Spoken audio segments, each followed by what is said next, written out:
Hello friends, मैं अमिता नन्हा उपवन से। कैसे हैं दोस्तों आप? दोस्तों, आज मैं आपसे एक फ्लावरिंग नहीं, फ्लेवरिंग प्लांट्स के बारे में आपसे बात करूंगी। तो वो फ्लेवरिंग प्लांट्स क्या है मैं आपको दिखाती हूँ। दोस्तों, ये है करी लीव्स, करी पत्ता। और दोस्तों, इसको प्रायः हम फ्लेवरिंग एजेंट के रूप में अपने किचन में ज़रूर यूज करते हैं और प्राय सभी के किचन में आप ज़रूर देख लेंगे इसका प्रतिदिन प्रयोग होता है। तो इसका नाम है करी पत्ता दोस्तों। तो दोस्तों, ये करी पत्ता जो है केवल किचन तक ही नहीं है, इसका मेडिसिनल वैल्यू भी बहुत ज़्यादा है। प्राय आप देखते हैं लोग दवा के रूप में भी इसका प्रयोग करते हैं।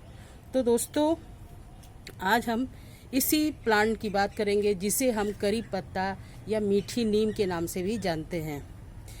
तो दोस्तों, आप देख रहे हैं ये हमारे पास 3 प्लांट हैं। एक ये सामने आपके दिख रहा है, एक ये है और एक ये है। तो ये 3 प्लांट है दोस्तों। और इन तीनों में से जो 2 हैं उन्हें तो मैं नर्सरी से लाई थी, लेकिन एक जो प्लांट है उसे मैं कटिंग से लगाई थी। ये वाला जो आपके सामने दिख रहा है, तो इसको मैंने कटिंग से लगाया था। और बाकी जो 2 प्लांट हैं इसको हमने नर्सरी से मैं ले आई थी इसको। तो दोस्तों, आज हम इसके ग्रोइंग कंडीशन के बारे में, इसके रिक्वायरमेंट के बारे में बात करेंगे कि करी लीव्स के लिए क्या क्या चीज़ें बहुत ज़रूरी होती हैं। तो आप जानते हैं दोस्तों कि ये प्लांट जो है ये आउटडोर प्लांट है, जिसे कम से कम दिन की 3-4 घंटे की धूप बहुत ज़रूरी होती है। तो इस तरह से धूप का ध्यान रखें। और दोस्तों, इसके ग्रोइंग पीरियड की बात करें तो यह मार्च से लेकर के अक्टूबर नवंबर तक होता है। यानी कि इसके बीच में हम इसकी कटिंग भी लगा सकते हैं। वैसे इसकी कटिंग जो है सबसे ज़्यादा सक्सेस होती है बारिश के दिनों में, तो इसकी कटिंग भी हम लगा सकते हैं। और इसे हम अगर इसकी पत्तियां हम चाहते हैं कि अच्छी हो, घनी हो, तो उसके लिए हमें क्या करना है, इसे 3-4 घंटे की धूप भी दिलवानी है। अब आप देख रहे हैं दोस्तों कि ये जो प्लांट है इसमें ढेरों पत्तियां हैं। मेरे तीनों प्लांट में आप देख रहे हैं। तो इसलिए जब इसके प्लांट में पत्तियां ज़्यादा होती हैं तो इसकी वाटर रिक्वायरमेंट भी दोस्तों बहुत ज़्यादा होती है। तो हमें क्या करना है कि गर्मियों में प्रतिदिन कम से कम एक बार तो ज़रूर इसमें पानी अच्छे से देना चाहिए। अब ये 3 प्लांट है दोस्तों, इनमें हम ज़रूर पानी देते हैं रोज़। एक भी दिन ऐसा नहीं होता कि मैं मिस करूं, और इसीलिए हरे भरे और ये इतने बड़े प्लांट हैं। तो इस तरह से पानी देने के बाद अब हम बात कर लेते हैं दोस्तों इसके पॉटिंग सॉइल की, यानी मिट्टी की बात कर लेते हैं।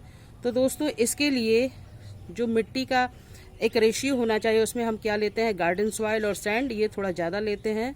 और इसके साथ ही इसमें हम कम से कम 20% कंपोस्ट मिला देते हैं और नीम खली, ये सारी चीज़ें उचित मात्रा में मिला देते हैं। तो एक अच्छी वेल ड्रेन सॉइल तैयार हो जाती है। और फिर इसमें हम क्या करें, करी पत्ता लगाएं। दोस्तों, अगर आप चाहें तो इसमें थोड़ा सा कोकोपीट, और अगर आपके पास कोकोपीट नहीं है तो आप धान की भूसी यानी कि राइस हस्क भी आप मिला सकते हैं।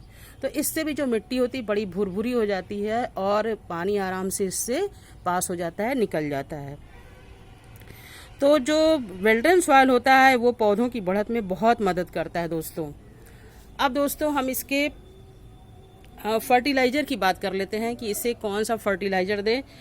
तो वैसे तो हम इसकी मिट्टी में फर्टिलाइज़र ढेर सारा मिला देते हैं दोस्तों, लेकिन इसके अलावा फिर भी महीने में एक बार इसे वर्मी कंपोस्ट या कोई भी कंपोस्ट या तो फिर लिक्विड फर्टिलाइज़र हम दे सकते हैं। दोस्तों, कल शाम को ही मैंने इसमें बनाना पील और उसमें बनाना के साथ साथ मैंने उसमें थोड़ा सा वर्मी कंपोस्ट और नीम खली तीनों मिला करके हम उसको 2 दिन के लिए रख दिए थे।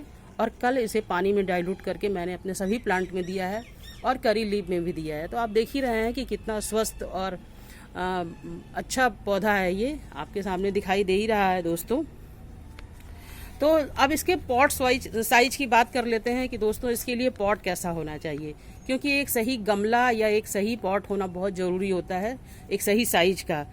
तो दोस्तों, आप देख ही रहे हैं आपके सामने मैं ये 3 प्लांट लगाई हूँ। तो इसमें से ये देखिए, ये सबसे पुराना प्लांट है और इसे मैंने एक आटे चावल के बोरी में लगा रखा है। और इसमें दोस्तों ये करी लीव्स तो है ही साथ इसमें, और इसके साथ ही मैंने एक गार्डेनिया का भी प्लांट इसमें लगा दिया है। तो ये देख रहे हैं ये वाला। तो और दूसरा जो है ये मेरे पास एक 10 इंच का गमला है और इसमें भी मैंने इसको लगाया। तो आप देख ही रहे हैं कि कितनी अच्छी इसकी ग्रोथ है। और ये जो है एक छोटे से डब्बे में है, करीब 6-7 इंच का है।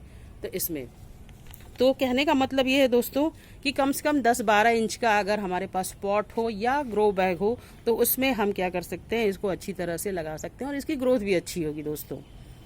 अब दोस्तों इसके प्रोपोगेशन कंडीशन की बात कर लेते हैं। तो दोस्तों बहुत आराम से ये कटिंग से भी लग जाता है और इसके अलावा इसे हम सीड से भी लगा सकते हैं। आप इसके सीड देखे होंगे दोस्तों, बिल्कुल काला काली जामुन की तरह से होता है, ब्लैकबेरी जैसी, तो उसे भी लेकर के हम लगा सकते हैं। और इसकी कटिंग भी अब आप देख ही रहे हैं दोस्तों कि कटिंग से ही मैंने अपने इस प्लांट को लगाया है और इसकी ग्रोथ कितनी अच्छी है, बहुत ही अच्छी। तो आप इसको लगा सकते हैं। और दोस्तों इसकी अच्छी बढ़त के लिए आप चाहें तो बारिश के दिनों में या ऐसे भी आप चाहें तो महीने में एक बार कम से कम इसकी ऊपर से प्रूनिंग कर दें, थोड़ी सी कटिंग कर दें, तो ये पौधा बहुत अच्छा हो जाता है, इसकी ग्रोथ बहुत अच्छी होती है। तो दोस्तों मैंने आपको करी लीफ से संबंधित सारी जानकारी आपको दे दी और इसे ज़रूर आप लगाएं अपने गार्डन में, क्योंकि इसका वैल्यू बहुत ज़्यादा है, चाहे किचन की दृष्टि से देखा जाए या मेडिसिनल वैल्यू की दृष्टि से देखा जाए तो ये बहुत ही अच्छा प्लांट है। इसे आप ज़रूर अपने गार्डन में ग्रो करें।